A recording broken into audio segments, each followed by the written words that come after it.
Hello, this is The Interview on France 24. I'm Catherine Nicholson. Today speaking to the European Union's High Representative Josep Borrell, who joins us from Madrid. Thank you for being with us, Mr. Borrell. Thank you to you. I'd like to start off by talking about the very latest from the ground in eastern Ukraine. Russia saying it has struck dozens of targets in the Donbass region. Ukraine's President Volodymyr Zelensky saying that the Russian attacks have indeed stepped up. What should Europe's response be? We were waiting for this attack. The Russian army was a complete failure. When they tried to take Kiev, they had to withdraw. They concentrated their efforts and their forces in the Donbass, and now the fight has started. And the Ukrainians will resist. And what we can do but support them by providing military tools. We have been doing that. It is the beginning of the war, and we will continue doing it. In some recent developments in the EU's member states, the Czech Republic is going to be sending T-72 tanks to Ukraine's military. In Poland, the Prime Minister is offering to take in 10,000 injured Ukrainian soldiers and treat them in Poland. Do you believe that we're seeing EU states starting to creep into military involvement now? We are more and more involved. Certainly, if you want to support someone who is fighting and resisting a strong attack, you have to be engaging more, but not becoming a belligerent. We don't want the war to spread and to affect other countries. We will support Ukraine as much as we can without becoming belligerent in the war. But there is room for offering a strong support. You mentioned two examples. Tanks being provided by the Czech Republic, hospitals. A lot of support is being done by the member states, by the European Union. We will continue supporting Ukraine as much as we can without becoming belligerent. Now, on the issue of sanctions, you have yourself indicated that the European Union could indeed go further with sanctions on Russia. What kind of sanctions are being given serious consideration at this point? Well, we have done a lot. Everybody asked for the next sanctions, and nobody asked for the effect of the sanctions that has been taken. We have taken unprecedented sanctions against Russia, and the Russian economy is suffering a lot from the point of view of loss of jobs, frozen assets, forbidden transactions, fall on the exports. What else can we do? Well, we can complete the banning of the Russian banks from SWIFT, because there are still some banks who are inside. And the missing point of the energy sector, the gas and oil. And on gas and oil, without a concrete or explicit ban, everybody is decreasing the oil and gas imports from Russia, looking for alternatives, because certainly we cannot create to ourselves more pain than the one that we create to the Russians. Looking for alternatives, energy saving, restriction on consumption is the way to decrease our dependency from Russia. This cannot be done overnight, but it's on the way. And maybe on the next days, I am pushing for it, certainly, it would be a complete ban for the import of oil. But by the time being, it's still not an agreement among member states, but it will come. You're confident there will be a complete ban on Russian oil imports. On the issue of gas, German industry bosses and trade unions representing workers have come together in recent days to loudly oppose a possible EU ban on Russian gas imports. Now, they say it would lead to job losses and factories closing. Are you sympathetic to their concerns, and could there be an EU role in some sort of compensation? Look, we are looking for alternatives. Certainly, if you don't have gas, gas is at the same time a raw material and a source of energy for the petrochemical industry. And, yes, certainly, the German industry needs gas. We have to look for alternatives. We are too much dependent. We cannot close overnight the industry, we cannot close overnight the heating system of the people, but we can reduce it, looking for alternatives and saving. That's what we are doing.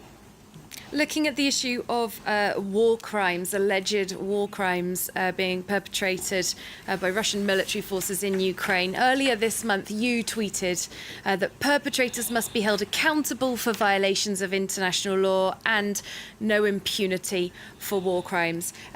So you are convinced, first question, that Russian forces are carrying out war crimes?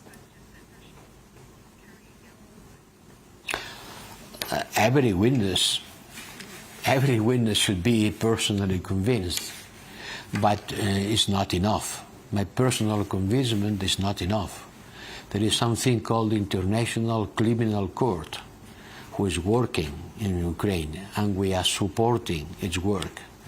We are supporting, and we will continue supporting financially and with technical means in order to this International Criminal Court to look for evidence, and with evidence to go to a court.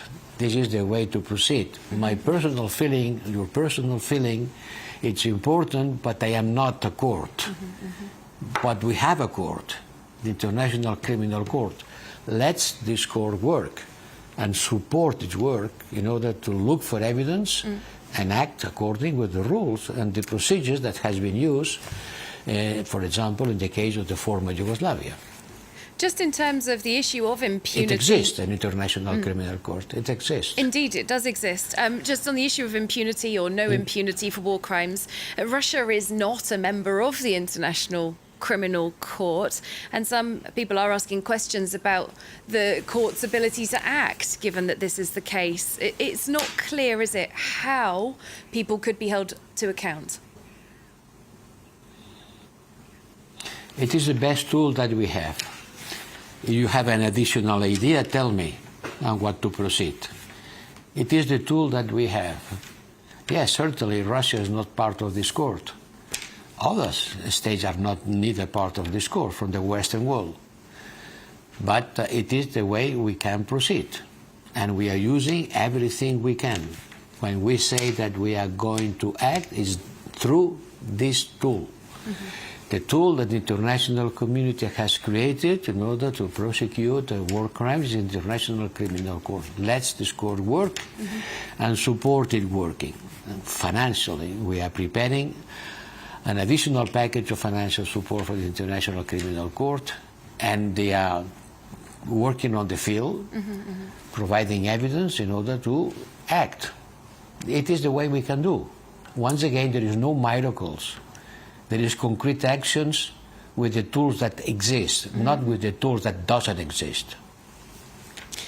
I'd like to speak about Ukraine's bid for EU membership at some point in the future. Now, you yourself travelled to Kiev with Ursula von der Leyen, handed over the EU membership questionnaire.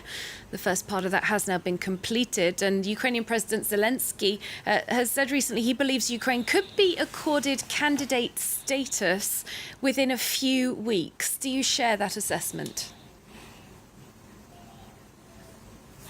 Well, the Ukrainians has been very, very active and very quick on answering this questionnaire. We also have been very, very active, bringing this questionnaire in days, when usually it takes months.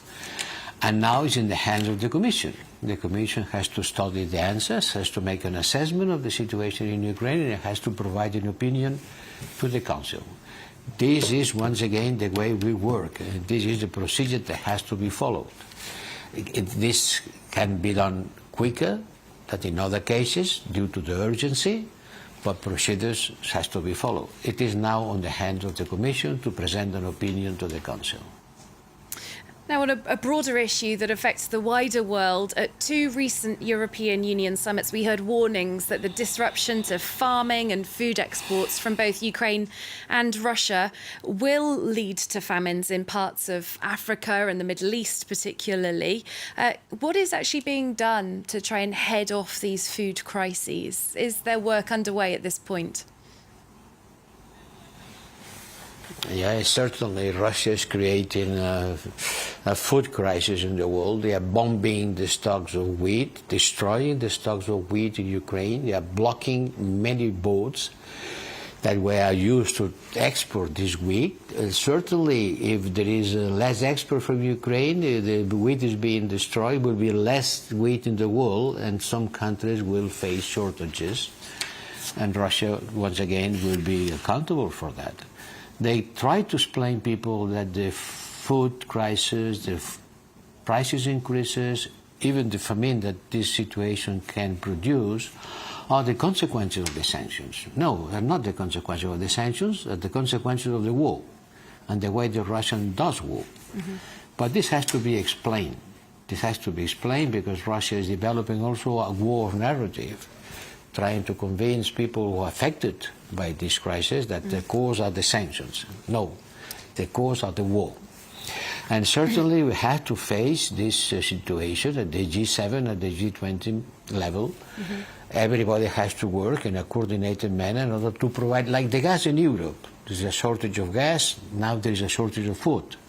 Look for alternatives. Look for people who can produce more in order to compensate the obstruction, the disruption on the food production and exports caused by the war. Someone else has to produce more if we want to compensate it.